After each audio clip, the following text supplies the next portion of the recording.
Hey everyone! Welcome to The Storyteller. Today I've got an epic tale for you.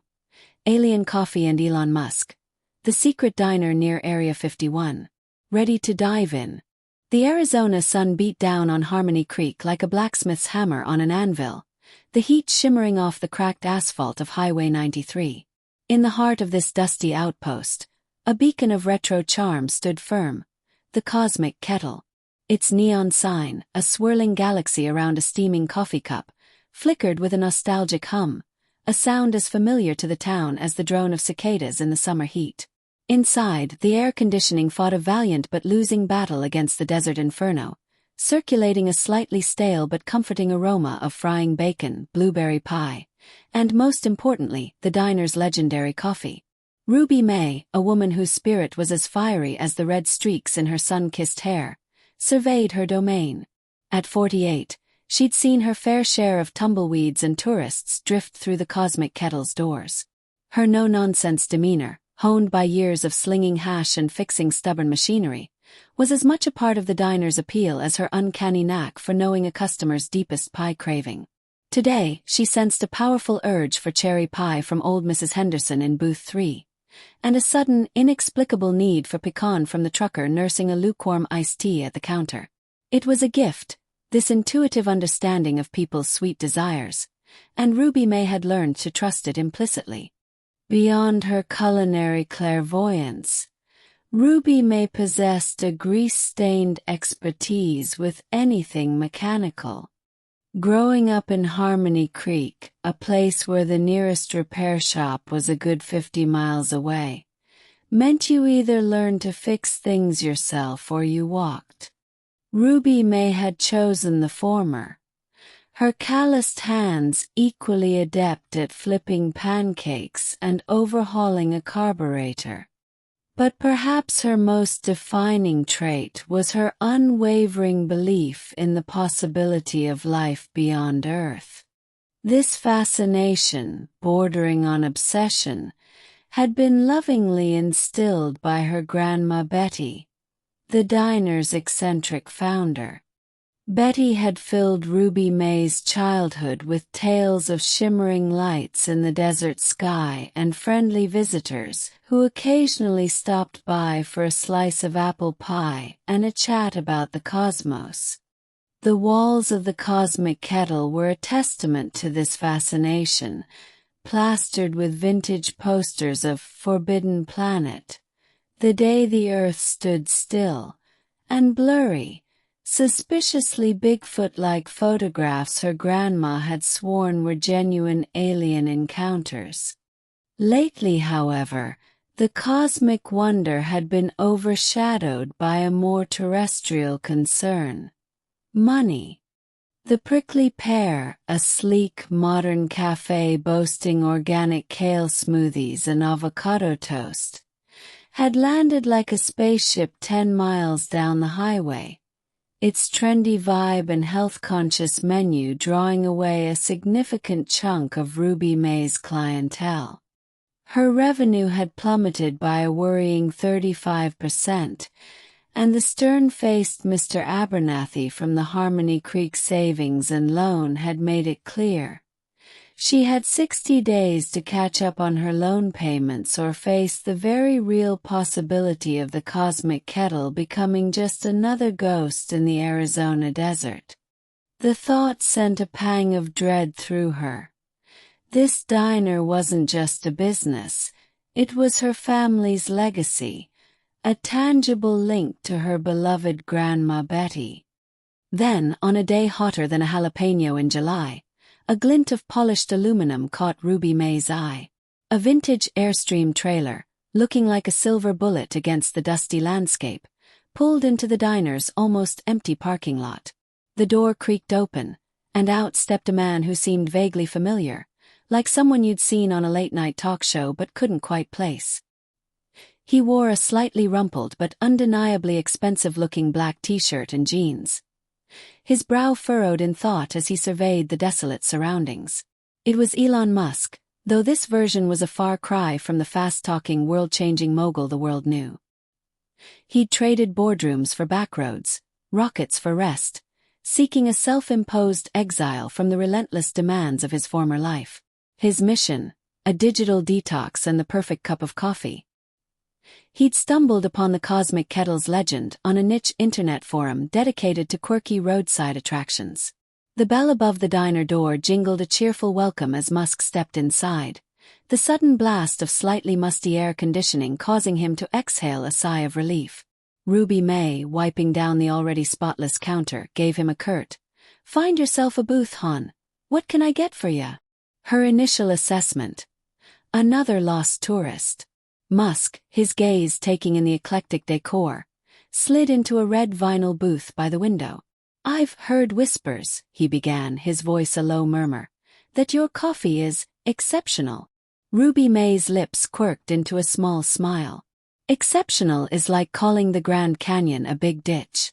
It's practically rocket fuel. What else can I get you?"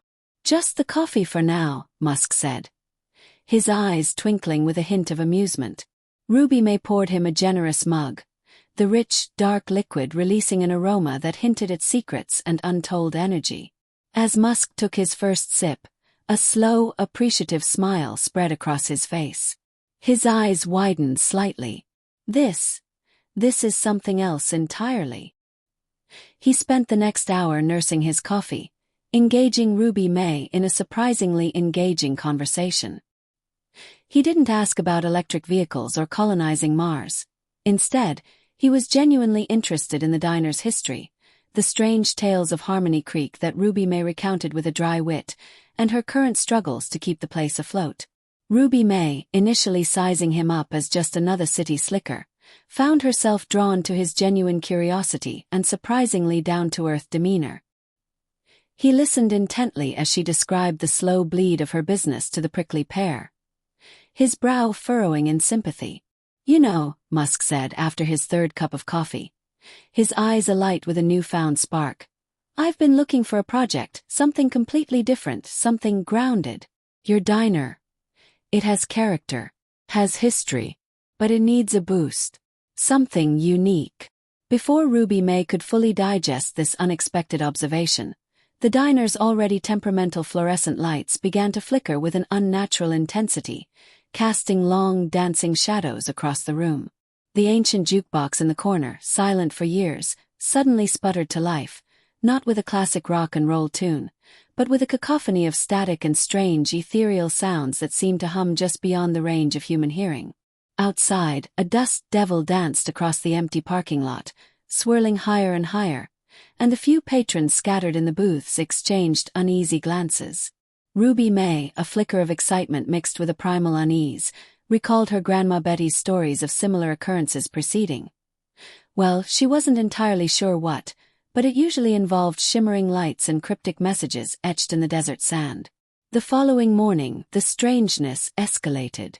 When Ruby Mae arrived to open the diner, she found intricate crop circle-like patterns pressed into the dusty field behind the building, their geometric precision unsettling against the wild, untamed landscape.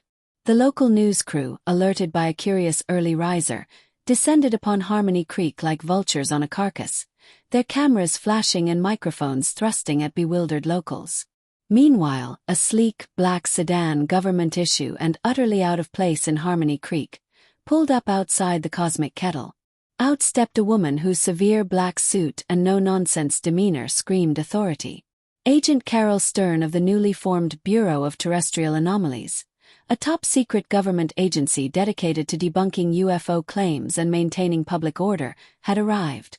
Agent Stern, a staunch scientist with a reputation for her unwavering skepticism and an impressive track record of exposing elaborate hoaxes, had received a flurry of reports about unusual activity emanating from Harmony Creek, specifically around the Cosmic Kettle.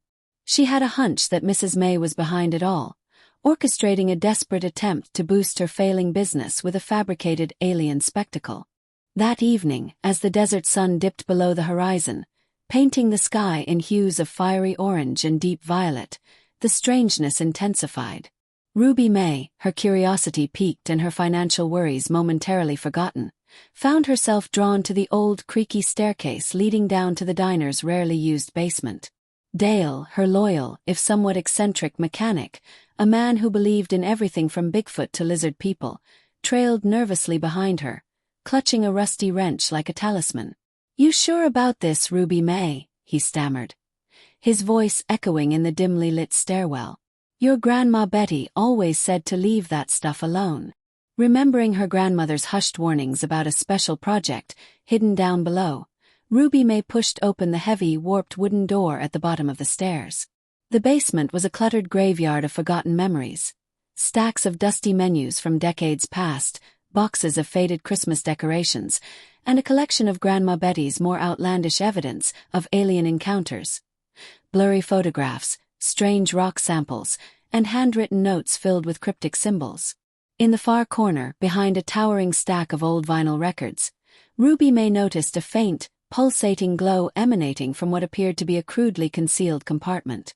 Grabbing a rusty crowbar leaning against a damp wall, she pried open the loose wooden panel. Inside, nestled amongst yellowed newspaper clippings and moth-eaten blankets, lay not blueprints for a futuristic car engine, but a device unlike anything Ruby Mae or Dale had ever seen. It was a sleek, metallic orb about the size of a basketball, its surface smooth and cool to the touch, humming with a low, almost imperceptible energy that vibrated in the air around it.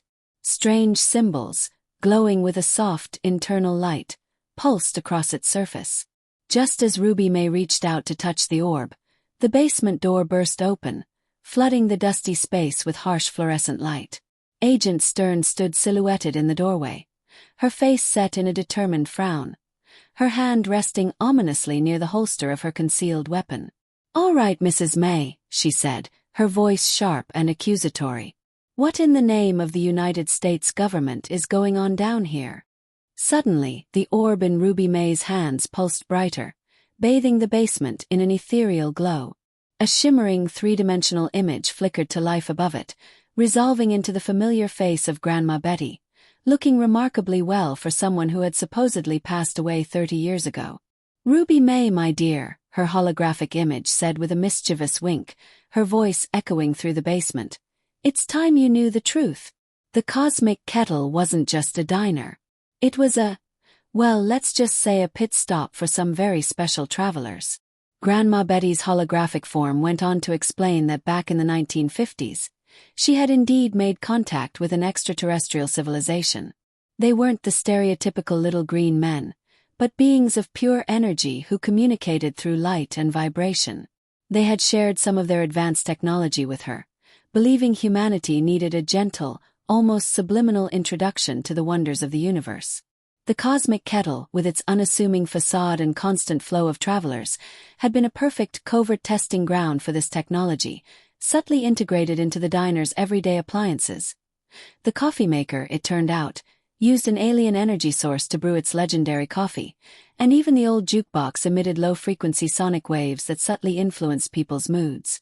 It turned out that the recent strange occurrences, the flickering lights, the static on the jukebox, the crop circles, were not a hoax, but the arrival of another wave of these energy beings, drawn by the activation of the orb, which served as a beacon and a communication device. Agent Stern, initially flabbergasted, her scientific worldview suddenly tilting on its axis, stared at the holographic image of Grandma Betty with a mixture of disbelief and dawning realization. Perhaps there was more to the universe, and to Harmony Creek, than she had ever imagined. Elon Musk, who had followed Ruby Mae and Dale down to the basement, his curiosity piqued by the escalating strangeness, watched the holographic revelation with an intense focus. His engineering mind, long dormant in its sabbatical, was suddenly buzzing with 1,000 questions. He recognized the underlying principles behind Grandma Betty's technology, concepts that pushed the very boundaries of current human scientific understanding. He saw not a threat, but an incredible opportunity. "Ruby Mae," Musk said, his voice filled with a newfound excitement, "this changes everything. I've been looking for a new challenge, something truly innovative. I don't want to buy your diner. I want to partner with you." He proposed a new venture, a collaboration that would preserve the Cosmic Kettle's unique charm while subtly integrating and even showcasing Grandma Betty's alien technology. Together, an unlikely alliance formed. Musk, with his unparalleled business acumen and engineering expertise, Ruby Mae, with her down-to-earth charm, local knowledge, and surprising knack for understanding the alien technology, inherited perhaps from her grandmother, and Dale, whose unwavering belief in the unbelievable suddenly seemed less eccentric and more prophetic, decided to embark on a new mission. They would keep the diner's classic Americana vibe, but subtly enhance it with the wonders of the cosmos. The coffee, now revealed to be powered by an extraterrestrial energy source, remained the star attraction, its unique properties drawing in curious customers from far and wide. The Cosmic Kettle became an accidental tourist sensation, a place where you could get a damn good cup of coffee and maybe, just maybe, catch a glimpse of something truly extraordinary. Agent Stern, after witnessing the benevolent nature of the energy beings and the genuine wonder of Grandma Betty's message, had a complete change of heart. Instead of shutting down the Cosmic Kettle, she established a discreet observation post in an abandoned gas station across the highway, realizing that Harmony Creek, with its unassuming diner and its extraordinary secrets, might just be the most important, and certainly the most caffeinated point of contact on Earth. In the end, the Cosmic Kettle didn't just survive its financial woes. It thrived. Ruby Mae, with Elon Musk as her improbable business partner, had stumbled upon a legacy far grander and more intergalactic than she could have ever imagined. The diner remained a place where locals and tourists alike could gather for a slice of pie, a cup of otherworldly coffee, and the distinct possibility of witnessing something truly cosmic. Lesson for the audience. Sometimes the most amazing discoveries and opportunities are hidden in the most ordinary of places, disguised by the mundane. Staying open to the unexpected, embracing the quirks of life, and trusting your gut, and maybe your grandma's stories, can lead to revelations beyond our wildest imaginations. And sometimes all it takes is a really, really good cup of coffee to spark a connection that reaches far beyond the stars.